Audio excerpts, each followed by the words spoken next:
and welcome to the Stellar Monarchs Academy preview show. Myself, Graham Munsey, joined by Dave Harley as we look ahead to a big home match for the Academy, this time on Saturday night. Slightly different night, slightly different tapes-up time at 7 p.m, and it's a visit of the Leicester Lion Cubs. Dave, big match for the Academy. They started the season off well, those two home wins, but that home defeat to Oxford, maybe a wee bit chastening, so everyone will going to get back to their best come Saturday night.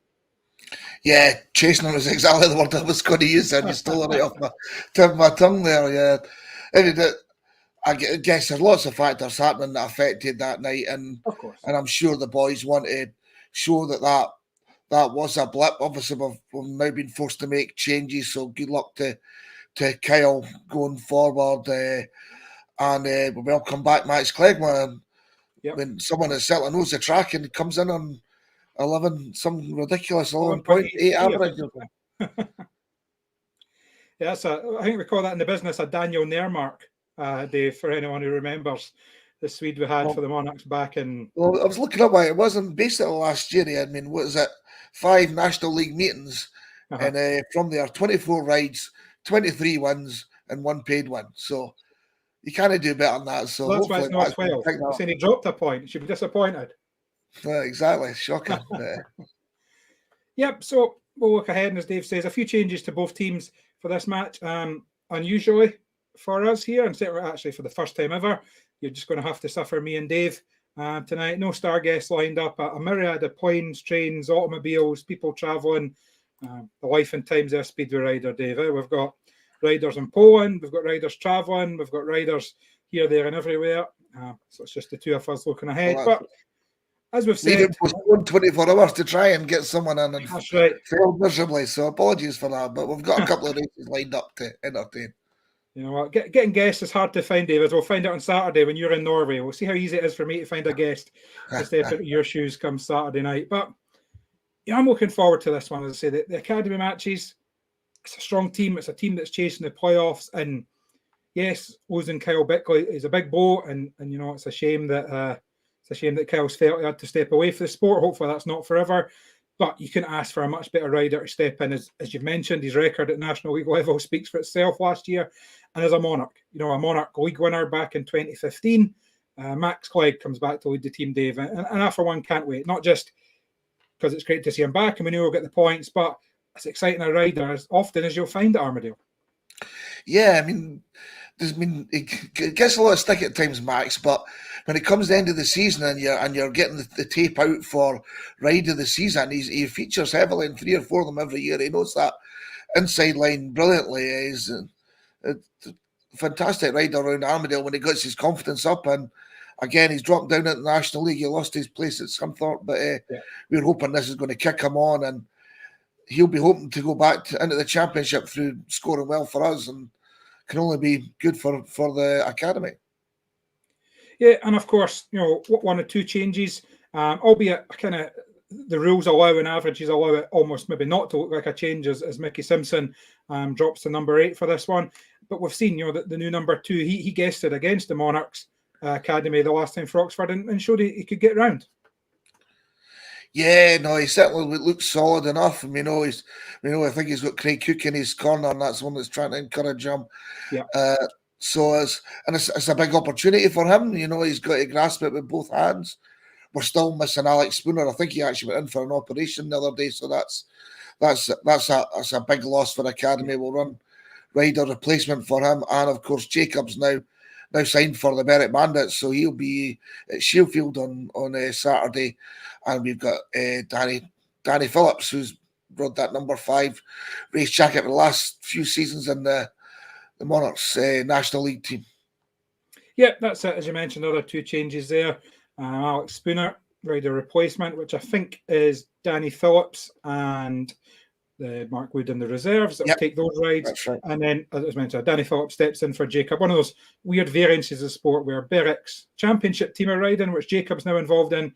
So we'll get a guest from Berwick's National League team in to replace him. But as you say, Danny Phillips has done more laps around Armadale at National League level than probably anyone in the last few years. So always good to see Danny back. And Yeah, an important role there. You know, we see the new averages going along the bottom. Some weird and wonderful averages in the National League with the rules work. Is it 4 matches now, and you get a new average? So we've got, you know, Adams' average jumped by almost 3.5 points. You've got Max Clegg on that 11.8 for last year. But they all know where they are in the team and what job they've got to do. Yeah, and as you say, a little bit different. Mickey Simpson racing at number 8. I think we will see a number 8 getting some laps on Saturday night, and the new rule means he can replace any rider at any point. The other 6 in the team will have to have their minimum of 3 rides, but beyond that, Mickey can come in whenever Scott is. So usual National League team managers' hands are tied, but this week Scott's got a bit of poker in as the old Scott Wilson used to say, probably a programme sponsored by Tipex on Saturday night. Yeah, that's it. As you say, the new rules, and actually in all 3 leagues, not just the National League, but if you name a number 8 now, rather than just take a ride, a replacement ride, as they used to be able to, they can now basically be used as a reserve. Apart from Heat 2, I think that's the only one. Yeah. I know Heat 8 or Heat 14, you know, there's no protected heats in the National League beyond that. So yeah, I wouldn't be surprised to see Mickey share the rides alongside Mark, Kieran, and Dale. And mentioning Kieran there, good to see him back, Dave. You know, he's a live wire on and off the track, and he's been battling. Just as I say that, his name pops up in the comments. His ears must have been burning. You know, great to see Kieran back. I spoke to him for the programme, and he was there for the Oxford match in the pits, and he said he was gutted. He couldn't get out on the track. You could tell things weren't going the way, and he wanted to be the one to get on there and turn things around. He couldn't. But he's back on Friday, and, you know, all being well, his shoulder should be fine. I know he's having a spin at Redcar on Friday night to test it out. A real boost, you know, that 5-6 points, that 4-5-6 points that Kieran scored in pretty much every match so far. You know, if you're getting that for your number 6 or 7, it's a good platform when you've got the heat leaders doing what they normally do as well. Yeah, as you say, he's so enthusiastic. I think he's been at Armadale every meeting in his academy, even the British Youth Championship. He was up. Yeah. A few of the boys were there that day, including Mickey Simpson and Kieran. So cheering on, helping our guys out, trying to do as much as possible to progress. And it's great to see. You want to see that enthusiasm, and you see it in his riding as well. You know, he's tries his hardest every time, and really that's as much as the only thing you can really ask for. And hopefully he will kick on and no ill effects of his injury and scores well on Saturday. Yep, that's it. And we've mentioned already, you know, all eyes may well be Heat 1. We see, there you go. I just love Edinburgh. There you go. I'll ask him to compare it to Middlesbrough, but I'll maybe ask him to do that offline. You know, we all know where his heart is. But yeah, we mentioned there from Chris Black, you know, Clegg, a proper number 1, should do well, always has. We've seen some great races, as you say. He used to appear in that race of the season all the time. Here's one of the Max Clegg specials now. Oh, I caught Dave unaware in that time. And this is heat number 7 with Josh Pickering coming from the inside gate. James Wright will be in gate 2, Jacob Hook gate 3, and Max Clegg gate 4.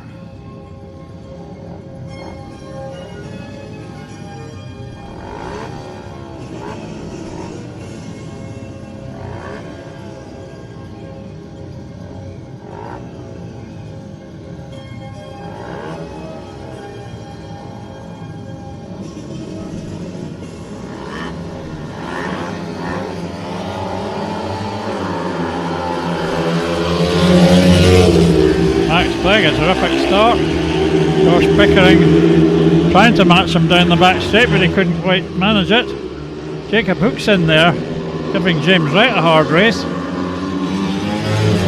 Terrific effort by Hook. Wright coming back.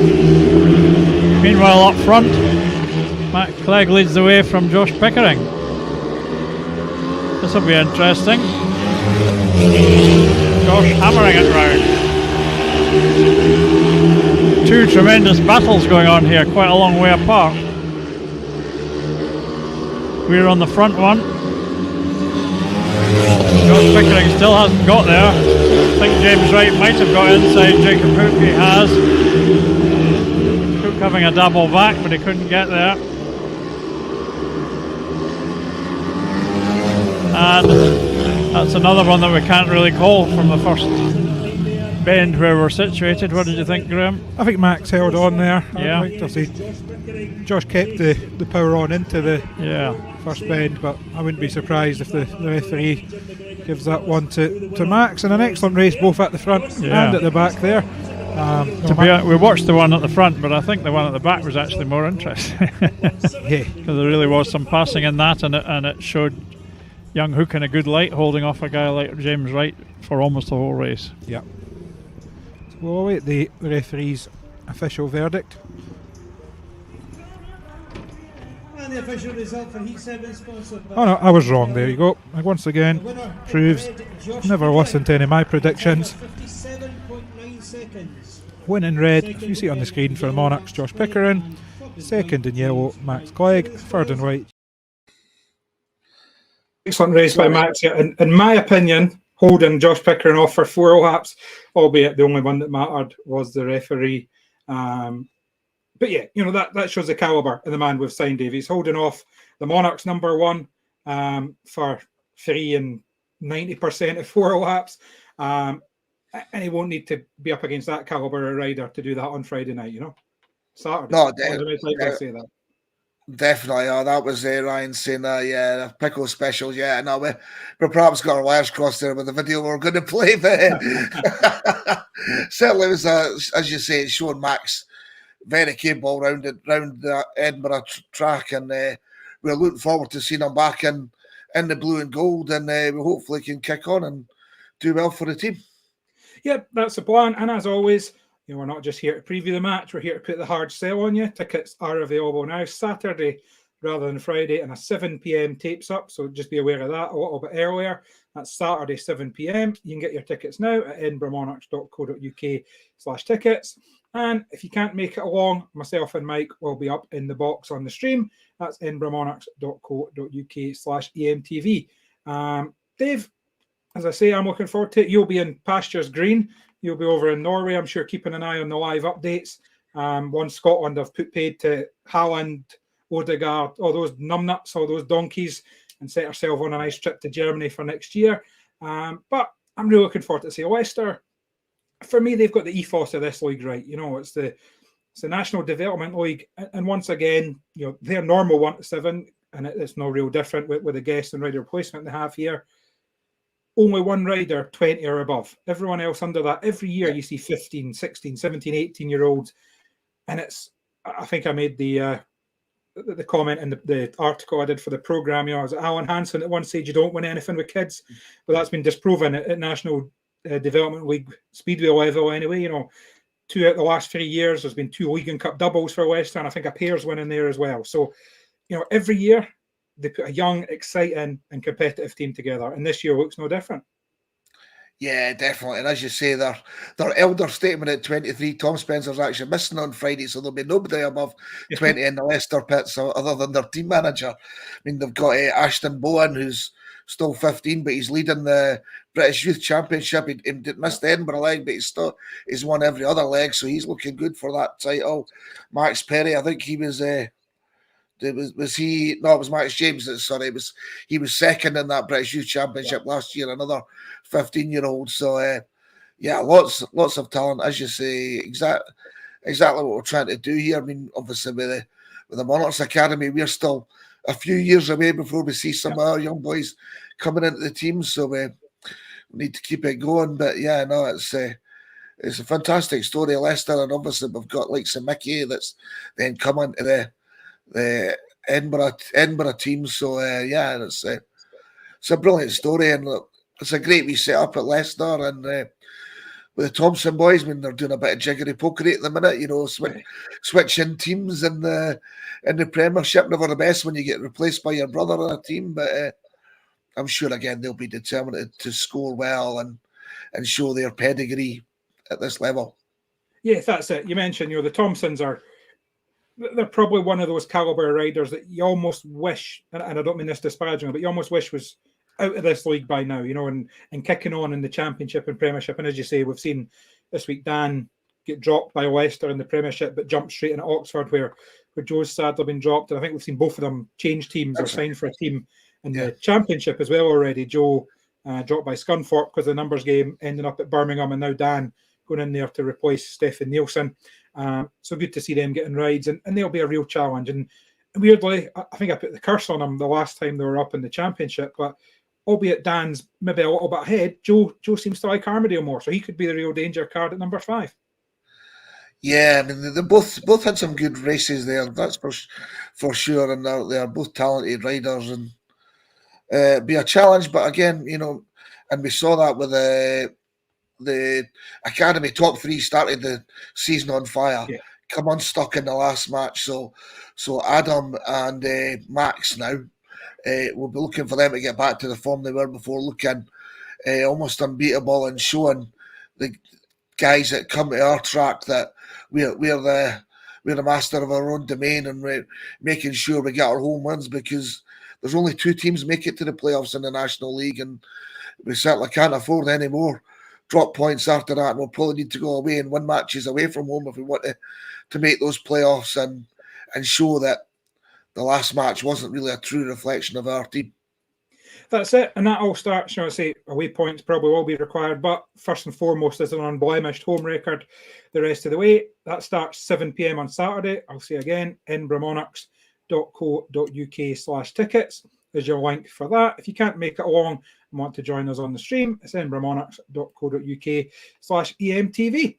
Well, Dave, that'll just about do us for tonight, I reckon. Obviously, I'll need to find a guest replacement for Saturday night. As I said, you'll be off in Norway cheering on the Scotland football team, so we hope they get the result you want. And while I'm sitting at Armadale, we hope they get the result we want.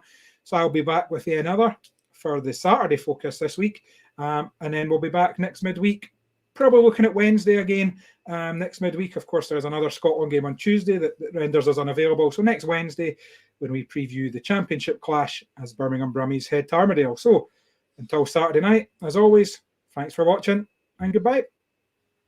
Bye for now.